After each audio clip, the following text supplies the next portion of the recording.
Hello all, welcome to the new video. आज का हमारा टॉपिक है डॉक्टर कैसे बने। बचपन से हम सबका सपना होता है डॉक्टर बनने का।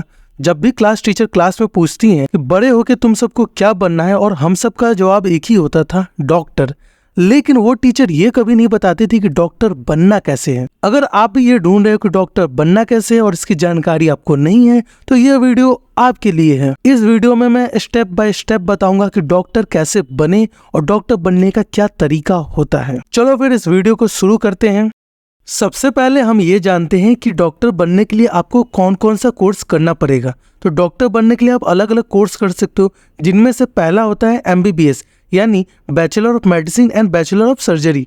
दूसरा होता है BDS यानी बैचलर इन डेंटल सर्जरी। और तीसरा होता है BMS bachelor in Ayurvedic medicine and surgery. सब में आप अलग अलग तरह के डॉक्टर बनते हो। MBBS में आप जनरल फिजिशियन बनते हो, वही BDS करके आप दांतों के डॉक्टर बनते हो, BMS करके आप आयुर्वेदिक डॉक्टर बनते हो। अब जानते हैं डॉक्टर बनने के लिए आपको कौन कौन सा एग्जाम देना पड़ता है। तो MBBS, BDS और BMS में एडमिशन लेने के लिए साल में एक एग्जाम होता है जिसका नाम है NEET, national eligibility cum entrance test. इस एग्जाम में पार्टिसिपेट करने के लिए आपकी क्लास 12th में कम से कम बायोलॉजी, फिजिक्स और केमिस्ट्री होने चाहिए और तीनों सब्जेक्ट में आप पास होने चाहिए। क्लास 10th के बाद 11th में आपको ये तीनों सब्जेक्ट चूज करना है और अपनी नीट की तैयारी शुरू कर देनी है।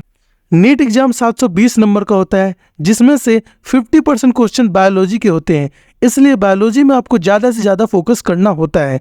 बाकी के जो क्वेश्चन होते हैं वो फिजिक्स और केमिस्ट्री से आते हैं। इनका सिलेबस जो होता है वो क्लास 11th एंड 12th के NCERT के ऊपर होता है। इसमें 720 नंबर के क्वेश्चन पूछे जाते हैं, जिसमें से 360 नंबर के क्वेश्चन बायोलॉजी से, 180 नंबर के क्वेश्चन फिजिक्स से और 180 नंबर के क्वेश्चन केमिस्ट्री से पूछे जाते हैं। नीट एग्जाम के फॉर्म भरने के लिए आपका एज क्राइटेरिया कितना होना चाहिए? तो कम से कम आप 18 साल के होने चाहिए और इसकी मैक्सिमम एज लिमिट कोई नहीं है। पहले 25 साल तक थी, लेकिन उसे हटा दिया गया। अब जानते हैं नीट एग्जाम का सिलेबस क्या होता है। तो नीट एग्जाम के सिलेबस में फिजिक्स, केमिस्ट्री एंड बायोलॉजी से क्वेश्चन पूछे जाते हैं, वो भी NCERT बेस्ड सारे क्वेश्चन होते हैं।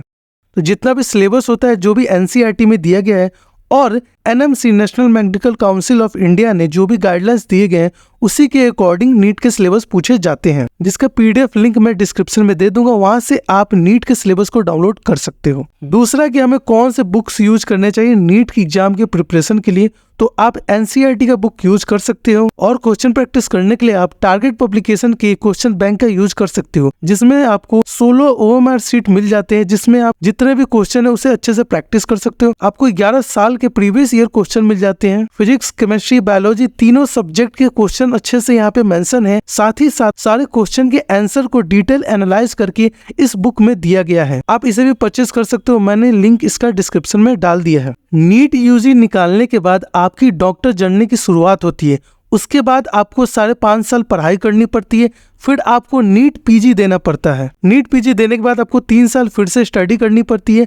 उसके बाद फिर आपको नीट SS यानी सुपर स्पेशलिटी देना पड़ता है। तो ऐसा नहीं कि 5 साल कंप्लीट करने के बाद आप डॉक्टर बन जाओगे। उसके बाद की काफी लंबी जर्नी है, आपको आगे भी पढ़ाई करनी रहती है और जितने भी नए नए मेडिकल रिसर्च और मेडिकल नॉलेज है, उससे आपको अपडेट लेना होता है। बाद में आप अपने नीट PG करने के बाद आप कोई भी हॉस्पिटल ज्वाइन कर सकते हो, जिसमें आपको अच्छी खासी सैलरी 1 लाख तक की मिल जाती है आपको। आई होप ये वीडियो आप सबको इन्फॉर्मेटिव लगी होगी। ऐसी ही और वीडियो के लिए मेरे चैनल को सब्सक्राइब करो और वीडियो को लाइक एंड शेयर करो। मिलते हैं नेक्स्ट वीडियो में, तब तक के लिए बाय, सी यू लेटर।